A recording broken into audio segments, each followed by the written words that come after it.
Fala, gestor! Nesse vídeo eu vou te dar aqui 10 dicas que eu aprendi durante a minha jornada de gestor de farmácia de como reduzir custo nas compras. Então fica até o final, anota todas essas dicas e terminando o vídeo, já aplica na tua farmácia, que eu tenho certeza que assim como trouxe resultado para mim, também vai trazer resultado para você. Eu sempre digo que o lucro da farmácia está na compra. Isso é uma verdade, porque se a gente compra bem, a gente também vai vender bem. Se a gente tem um bom estoque, a gente consegue atender a necessidade dos nossos clientes. E antes de continuar e te passar essas dicas, eu já vou te pedir logo uma coisa de cara para você não esquecer. Te inscreve aqui no nosso canal se você ainda não é inscrito e deixa um joinha que apoia aqui o nosso trabalho. Então simbora para as dicas. A dica número 1 é conheça os seus fornecedores.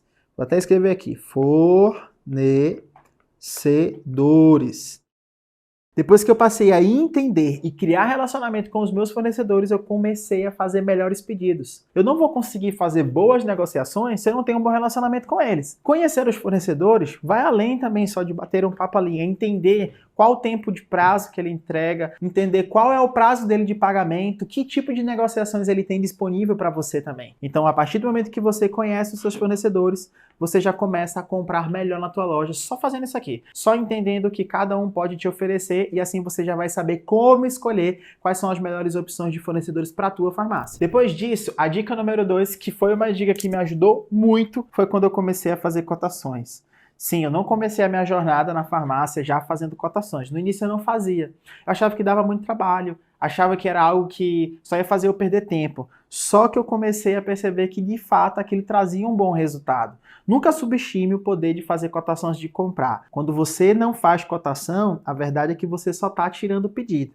Então a dica número 2 é faça cotação. Se ainda não faz, busque uma maneira de fazer isso urgentemente, porque vai influenciar no teu resultado. Pois uma pequena diferença de valores em um produto que você está cotando pode gerar para você grandes resultados no longo prazo. E eu já aproveito esse gancho para te passar aqui a dica número 3, que é o quê? Dê importância aos pequenos valores. Como assim, Hudson? Digamos que tem um produto lá na farmácia, que você comprou lá para a tua farmácia, que ele custou R$ 2,20. Produtinho barato, você comprou a R$ 2,20. Só que se você tivesse feito cotação, você iria encontrar esse produto a R$ 2,00. Ah, mas aí é só 20 centavos de diferença. E eu não precisei ficar cotando, já fui logo e tirei o pedido com o representante. O que você precisa entender é que isso aqui não é 20 centavos. Na verdade, isso aqui significa que você comprou um item 10% mais caro. Seja um item de R$ 2,00 que você comprou a R$ 2,20, seja um item de R$ 5,00 que você pagou 150, ou um item de R$ 50,00 que você pagou 55 por não ter cotado. Quando você consegue ter essa economia, quando você faz o comparativo de preço, quando você faz cotação com seus fornecedores confiáveis, você gera uma economia muito grande. E trazendo esse exemplo aqui para a prática, digamos que na tua loja tu compra lá R$ 22 mil por mês. Se esses 22 mil que você compra, você tivesse feito uma cotação, 22 mil sem cotação, com cotação, você consegue diminuir esse valor para 20 mil, você teve uma economia de quanto? Você teve uma economia de R$ 2.000. Pega isso aqui e multiplica por 12 meses do ano. Isso vai dar um total de R$ 24 mil no ano. E aí, faz ou não diferença uma economia de R$ 24 mil para você? E agora eu quero que você pense como seria a sua loja com R$ 24 mil de economia, lembrando que aqui eu estou usando um exemplo hipotético, o seu valor pode ser mais, pode ser menos, depende também do quanto você compra, mas automaticamente você vai ter R$ 24 mil a menos no ano de boletos também, isso é bem legal. E o seu CMV também vai ser um CMV menor. Tudo isso porque você fez cotação. E tudo começou quando você passou a comprar um item de R$ 2,20 por R$ 2,00, um item de R$ 5,50 por R$ 5,00. Então, não subestime o poder de fazer uma boa cotação e dê importância aos pequenos valores. Eles fazem diferença. Às vezes na farmácia a gente quer economizar até a quantidade de copo descartável que a gente tem lá.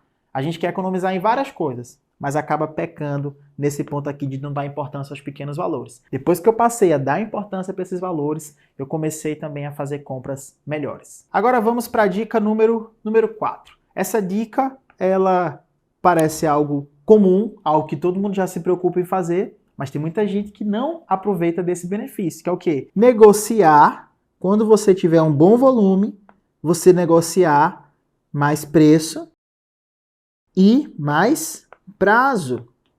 Quando você consegue negociar bons volumes, você pode solicitar ao teu representante mais condição, mais preço, mais prazo. Boa parte das distribuidoras e dos fornecedores já entregam isso quando você está tirando o pedido. E aí é que está um grande segredo. Depois que eu passei a negociar volumes maiores, eu consegui ter mais preço e mais prazo na minha farmácia. Consegui ter preço e prazo que nenhum dos meus concorrentes tinham. E eu não era a pessoa que mais comprava, eu não era a maior farmácia. Mas por quê? Porque como eu consegui ter uma agenda de reposição, como eu consegui montar uma frequência de pedido que me permitia juntar um volume maior, sem onerar o meu caixa, sem mexer no meu fluxo de caixa, apenas fazendo uma conta simples de padeiro. Se eu vou conseguir mais preço e mais prazo, eu consigo comprar um pouquinho mais. Porque, inclusive, até antes mesmo de eu ter que pagar os boletos, eu já vou estar vendendo a mercadoria, já vou estar fazendo dinheiro. E isso é trabalhar com o estoque do fornecedor. Então veja o que vale a pena na sua farmácia você ter um pouquinho mais de volume. Talvez juntar aquele pedido de OL de um fornecedor e fazer a cada 15 dias, fazer uma vez por mês, talvez juntar ali um grupo de produto específico que você sabe que naquele dia do mês,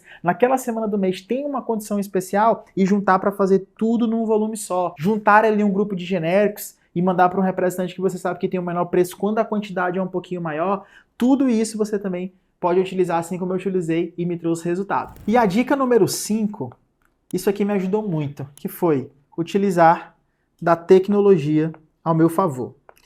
Toda vez que a gente quer fazer as coisas no braço, a gente tem mais dificuldade, a gente perde mais tempo. Toda vez que a gente quer voltar a fazer pedido ali utilizando o cardaninho, a gente vai perder tempo. Então, toda vez que você for pensar em compras, já pense em que tipo de tecnologia você precisa ter para agilizar o teu processo. No meu caso, eu investi num bom RP, num bom sistema de controle de estoque, mantive o meu estoque sempre conferido e investi também num sistema de cotação, porque fazer cotação sem sistema realmente não dá. A gente precisa ter algo que ajude a gente ali no processo, porque o mais importante para o dono de farmácia é não perder tempo e também não perder dinheiro. Mas eu diria que o principal é não perder tempo, porque a gente já tem que fazer tanta coisa que se a gente ficar ali tentando fazer tudo manual, acaba que o dia chega ao fim e a gente não fez nada. Então, por isso, utilize a tecnologia ao seu favor. A dica número 6 foi encontrar um padrão de compras. Eu padronizei todos os meus processos. E por que essa dica é importante? Eu achei importante colocar aqui hoje nas 10 para te passar.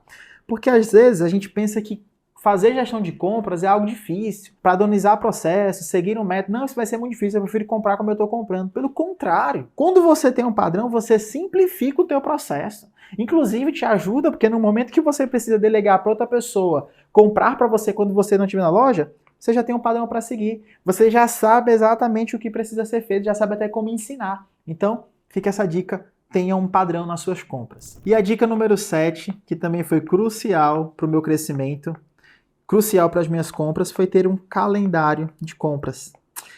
Isso aqui parece simples, parece bobo, mas a verdade é que quando a gente monta um calendário, a gente não acorda mais, vai para a farmácia sem saber o que comprar. Eu já amanhecia o dia, chegava na minha farmácia, eu já sabia exatamente o que eu tinha que comprar. Se era para fazer a cotação de similar e genérico, se era para comprar uma OL específica, se naquele dia eu ia comprar fralda, ia comprar dermocosmético, se era o dia que eu comprava ético, ia fazer cotação de ético, enfim. Quando a gente tem um calendário, a gente já tem um norte. E dá para prevenir momentos onde tem feriado prolongado, momentos que há alguma mudança no mercado. Quando você tem um calendário, você consegue ali, de fato, ter previsibilidade nas suas compras também. Por quê? Imagina só, que você vai lá e compra quando o viajante passa. Você não tem um calendário na sua farmácia. O viajante passou, o representante passou, aí você vai lá e faz o pedido. Se o teu representante fica um mês que ele não passa, como é que fica a tua reposição? Já fica prejudicada. E aí, na próxima vez que você vai comprar, você já comete um grande erro. Ah, eu estava comprando demanda para 30 dias, eu vou comprar agora para 60. Só que aí você já está onerando um pouquinho o teu fluxo de caixa, já perdeu venda porque teve ruptura, porque você não conseguiu ali, além de não seguir um padrão, você não tinha um calendário, você não tinha ali um momento certo de fazer a reposição de cada mercadoria. E esse é um ponto muito importante ao montar um calendário de compras. Saber o ponto certo de fazer cada reposição, mas para isso você já precisa seguir os passos anteriores. Em outro vídeo eu vou te explicar como que a gente pode montar um calendário, como que a gente pode seguir um calendário, mas de cara já saiba que você precisa ter um calendário de compras. Isso vai te ajudar a saber o que fazer cada dia, o que comprar cada dia na sua farmácia. Então vamos para a dica número 8, que é o quê? Organize o seu estoque. Ah, mas isso aí todo mundo já sabe que tem que fazer. Por que nem toda farmácia faz? Por que muitas vezes lá na farmácia tem 6 itens na prateleira, pega lá o item na prateleira, quando vai bipar no sistema, tá dizendo que tem 3, tá dizendo que tem 12. Tá tudo diferente, tem muito problema. Uma coisa é o produto tá na prateleira, outra coisa é o que tem realmente no estoque. Então, o que você tem em estoque, você tem que manter o mais próximo possível no sistema. Por quê? Porque tendo o estoque correto, é que a gente consegue depois trabalhar uma boa gestão de compra. Eu não vou conseguir fazer curva, estoque regulador, mínimo e máximo, saber demanda, saber o que tem que repor corretamente, a quantidade que tem que repor, se o meu estoque não estiver ok. Então, depois que eu comecei a ter uma rotina de conferência, manter o meu inventário todo tempo conferido, eu também melhorei a minha gestão de compras. E agora nós vamos para a dica número 9, que é fazer uma análise correta do quê? Da minha demanda. Eu poderia aqui trazer dentro dessas 10 dicas, fazer uma análise da curva ABC, fazer outras análises de outros indicadores, mas por que eu trouxe demanda? Porque eu acho que esse é um dos pontos principais. Depois que você entende o que é que o seu público quer e demanda isso, demanda o que o mercado espera da gente, é o que eu preciso ter para atender o que meu público quer. Depois que eu entendo isso, eu também passo a realizar melhores compras. E aqui eu vou fazer uma conta bem simples para você entender o que é demanda. Se tem lá o item que você vendeu 90 unidades nos últimos 90 dias, ok? Você vai pegar isso aqui e vai dividir por 90, que vai dar o quê? Dividindo 90 por 90 vai ser igual a 1. Essa é a tua demanda dia. Você precisa de uma unidade desse item por dia para poder atender a tua demanda. E aí, em cima disso, agora a gente pode fazer outras contas também. E se eu quiser ter um estoque para 7 dias? Preciso ter 7 unidades. Para 15 dias, 15 unidades e assim por diante. Então, o ponto principal aqui, que fez muita diferença na minha farmácia, foi quando eu comecei a entender a demanda de cada um dos meus produtos. Se você vai fazer isso de forma manual, item por item? Não. O sistema vai calcular isso para você. Você precisa entender como é feita essa conta e como utilizar ao seu favor. E agora vamos para a dica final, a dica número 10. E antes de ir para a última dica, se você ainda não curtiu esse vídeo, se você ainda não se inscreveu no nosso canal, inscreve aí. Passei várias dicas legais para você aplicar na tua farmácia e que vão trazer resultado assim como trouxe resultados para mim também. A dica número 10 é invista no treinamento da sua equipe. Altz, mas por quê? Estou só começando, eu que faço as minhas próprias compras. Mas conforme você for crescendo, você vai precisar delegar outras pessoas para comprar. Na minha farmácia chegou um momento que eu era o único comprador.